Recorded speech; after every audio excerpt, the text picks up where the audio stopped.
On la connaît, la photo de naissance générique avec le bout de pied ou la petite main encore enroulée dans le bracelet de la maternité avec en dessous le prénom de l'enfant en légende, Marlowe.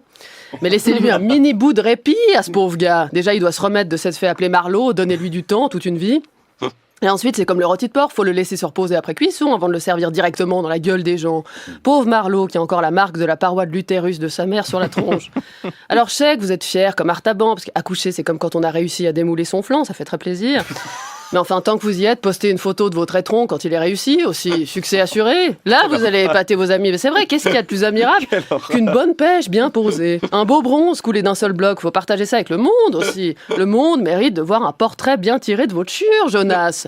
Puis vous lui trouvez un joli nom à votre chure. C'est important de nommer son œuvre, comme pour votre chiard. D'ailleurs, vous pouvez garder Marlowe, parce qu'on est tous d'accord là-dessus. Marlowe, c'est un beau prénom de merde.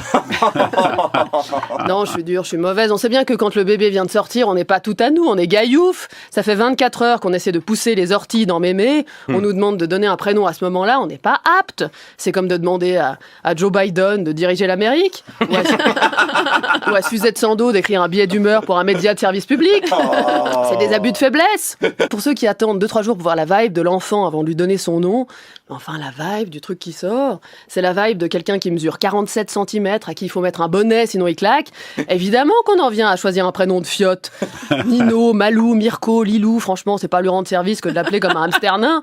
En plus, ça marche pas, on reste pas un gros bébé pour toujours, on garde pas une aura de Lilou toute une vie. Heureusement, sinon on baiserait jamais.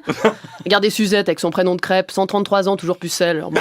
Non, si on parle de vibe, de prénom qui correspondrait à notre essence et à ce qu'on dégage, faudrait vraiment un prénom évolutif, parce que notre vibe, elle change avec les années, on a des phases, comme la lune. Sauf Jonas, qui lui reste le même, c'est tellement rassurant. Il a pas changé d'un iota, lui il est sorti de sa mère propre comme un sous-neuf, avec sa chemise repassée, son stylo et ses petites notes. Il a dû juste refaire l'aller-retour à l'intérieur, parce qu'il avait oublié son badge RTS dans le placenta. Non, on a des phases, bien sûr. Alain Berset, Alain, il est né chauve, il a eu des cheveux, il a re-été chauve. Maintenant, Alain, il met un chapeau de retraité un peu canaillou, comme pour dire maintenant que j'ai du temps pour moi, je vais aller 3 fois plus aux putes. On est changeant, parce qu'on est vivant, on a même des humeurs. Moi, la mienne change d'heure en heure, de seconde en seconde. Là, j'étais sarcastique. Maintenant, je suis angoissée, parce que faire des enfants, c'est vertigineux. Il n'y a pas de retour en arrière, c'est pour toujours. Comme une chronique radio, pour toujours. Sur mon épitaphe, gravé dans la pierre, on pourra lire Rebecca Balestra, actrice, autrice, mère de famille, et la femme qui disait merde bullshit à l'antenne le dimanche 11h. La femme vulgaire. La femme qui porte des couches postpartum, la femme qui perd des bouts d'elle-même, une femme partagée. Parce que faire un enfant, oui, c'est créer la vie, oui, c'est ajouter de l'espoir au monde, peut-être. Mais en vrai, franchement, qu'est-ce que j'ajoute au monde? Des cris, des pleurs, du plastoc, comme si on n'avait déjà pas assez sur Terre. Une femme qui doute, voilà. Une femme vacillante, mais une femme renforcée malgré tout, parce qu'une femme qui a mis au monde une autre femme. Sans péridurale, en plus, prosternez-vous. Et je peux vous dire qu'en tant que comédienne de théâtre, qui connaît les applaudissements et la reconnaissance, qui ne connaît que ça, je peux vous dire que toutes les gloires sont bien relatives, voire dérisoires, comparé à un accouchement sans péridurale. Donc une femme fière d'elle-même, aujourd'hui une femme assurée, mais une femme qui revient sur ce qu'elle a dit. Parce que quand bien même si on fait le choix d'un prénom digne, un prénom sacré face auquel il n'y a rien à redire, comme on se fout de la gueule d'un archange comme Gabriel, d'une sainte comme Marie, ou d'un prénom hébraïque comme Jonas, qui signifie colombe. Ou pigeon.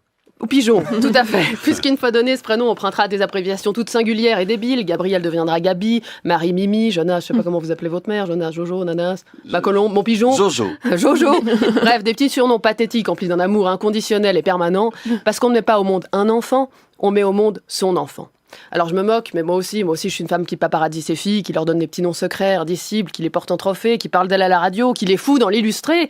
Je devais même faire la cover du magazine cette semaine, figurez-vous. Mais finalement, la rédaction a choisi de mettre Yann Sommer en couverture. Oh non. Comme quoi, c'est plus vendeur d'arrêter un ballon que d'en faire sortir un par son vagin. Merci Rebecca Balestra.